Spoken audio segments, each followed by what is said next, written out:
Hey guys, Zach here, and welcome back to Tuesday Reviews. And today for Tuesday Reviews, we have the Jurassic Park Series 1 Dennis Nedry figure. Now, before I get on with this video, I just want to say a couple of things. Well, just one thing, and I just want to apologize for my lack of uploads last week. Tuesday I can upload a video because I had to stay after school and I didn't have time to make a video. And Thursday, I was just in this really bad mood, and I was just not in the mood to film anything at all. So I just ended up just not filmed at all last week. The video I uploaded Thursday, I sounded really whiny, which is why I deleted it, and I just really didn't like how that video turned out. So hopefully none of this nonsense happens again in the future. But without further ado, let's take a look at the figure. I do not have the packaging like normal, so let's just take a look at the accessories. I almost said take over, but whatever. First, we'll take a look at his mask, and yeah, this right here isn't too special. It's green, not much paint. The detailing, there's some detailing, not much, and yeah, sculpt is not special at all. But then again, this is a really small piece. In fact, my finger can practically wear this mask. So, yeah, this actually kind of looks like something out of Star Wars, in my opinion. Not really Jurassic Park. I mean, I can understand why, because the Dilophosaurus, they spit venom and protect your eyes, but this doesn't really have eyewear or anything like that. Just protects your nose and mouth. Well, Dennis is wearing sunglasses, so I guess... I don't know. So that's it for the mask. By the way, when I take a look at these accessories, most of the accessories that this figure comes with, he basically wears them. So once I'm done taking a look at each accessory, I'm just gonna, put them to the side. But also, let's take a look at his backpack, and this is the only Jurassic Park figure I have that is 100% complete. I'm just trying to take this off. Basically what you want to do is, there's this little peg right there and one right there. You just pop them out, and I'm trying to be a little bit more careful because I don't want to knock anything over, because my lamp is basically the source of light in my video today. So yeah, plus I have a cup of water next to me.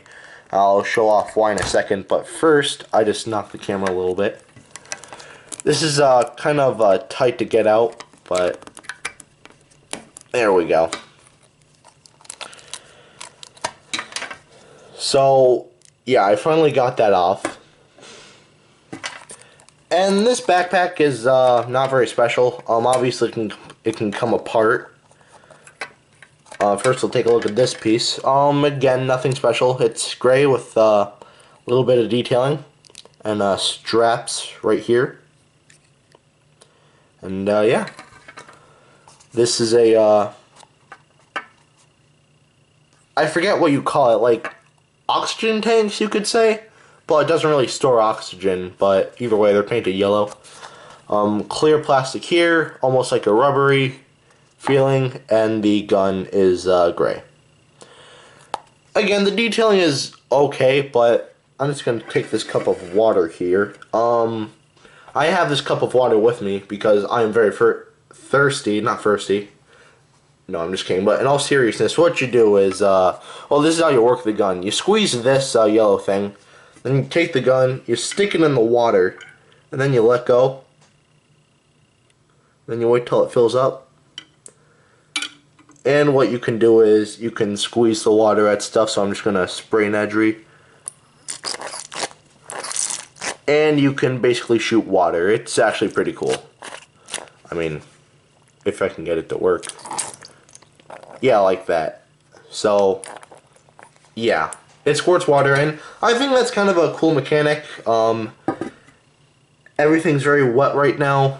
I'll clean that up after this review, but either way, you're just going to have to spend most of the video just with this water all over the place. And I do apologize. But lastly, for accessories, we have this little baby Dilophosaurus, and I thought the baby T-Rex was bad. This thing is worse, actually. The paint, I will admit, is pretty nice. No articulation like usual, but The sculpt of this thing is just not good at all. It's standing upright. The head just looks very stupid. The frills on the top of the head are, again, they look very stupid. And all in all, the sculpt of this figure, mostly in the head, is very stupid looking. But here, we've got the JP logo right here. Just greens and whites for the body and black for the eyes. The detailing is actually very nice. We have bits of scaling throughout the body here.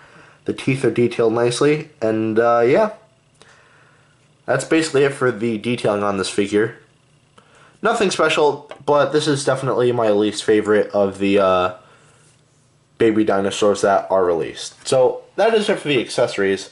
Let's take a look at Nedry here. And again, Nedry is a little wet from spraying the gun. So yeah, I do apologize for that again. But either way, let's take a look at the paint on this figure. The paint on this figure is not bad. I don't remember him wearing a green sweater or black pants. Actually, I don't remember him being this thin at all in the movie. I mean, this figure looks a little fat, but compared to how he looked in the movie, wow, he was pretty big in the movie.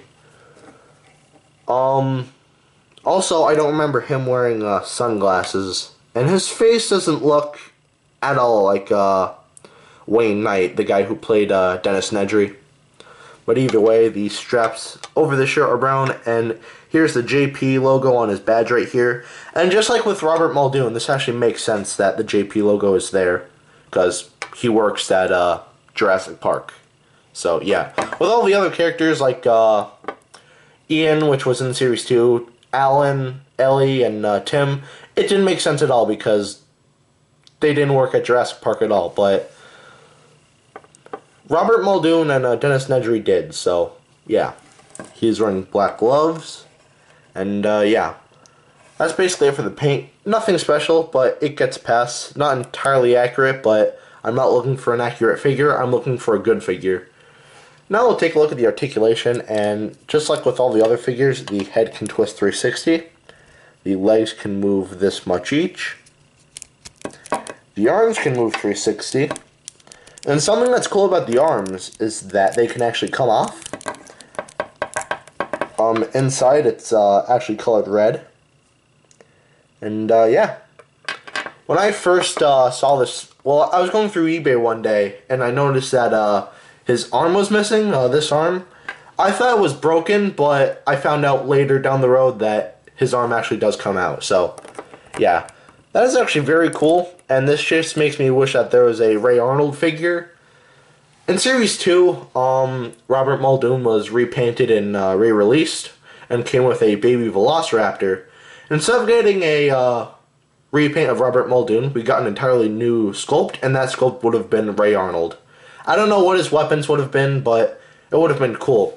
It also makes a little bit more sense, because, you know, in the movie, his arm scares Ellie in the raptor scene, and Dennis's arm comes off as a figure, and yeah, you know what I mean. So, either way, the articulation on this figure, not much, but it's acceptable, so the articulation gets a pass. The sculpt, like I said, is nothing like how Wayne Knight looked in Jurassic Park. He's way too skinny. He seems a little bit more buff than he does skinny. And looking at the head, it just looks like a generic guy's face. It doesn't look fat at all, in my opinion. And again, I don't remember him wearing sunglasses. Then again, Dennis Nedry in this little, as a figure, is probably going to go hunting for Dilophosaurs, and he's probably protecting his eyes, but still, it's just something to point out. And, yeah, that's basically it for the sculpt. Nothing special. Not accurate at all. Looks nothing like Dennis Nedry, but I still like it. It gets a pass. Now let's take a look at the detailing, and the detailing on this figure is really nice. We have creases in the sweater right there, as well as here. The gun is detailed very nicely. The head detailing, again, is very nice, and you could see bits of detailing on the sunglasses. They can't come off, unfortunately, but yeah, it would have been cool if they did, but the ears are detailed nicely. The hair, again, is somewhat detailed. Going down to the pants, they are detailed very nicely. You can see all the creases in the pants. And the shoes are, again, detailed nicely as well. So the detailing on this figure gets a pass in my opinion, and all in all, should you get this figure? Definitely get this figure. This figure I actually got for Christmas, and this is actually the only Jurassic Park human figure that I have that is complete. All the other ones are missing at least one of their accessories, but this one is actually complete that I know of. But if you want this figure complete, I think it's around 13 bucks. I'm sure something around that. And if you want it in box, it's probably going to be a little bit more expensive. Probably around, you see, when I was on eBay recently, I saw that some of the Series 1 Jurassic Park figures, like the small ones like these, they were around 50 bucks. Expensive, but still, they're figures from 1993 still in their box, so yeah. But definitely get this figure if you can, and if you want to know how big it is, here he is next to Dr. Billy Grant. Alright, now that is it for today. Have a great rest of your week. See you in the next video, and yeah, peace. Sack out.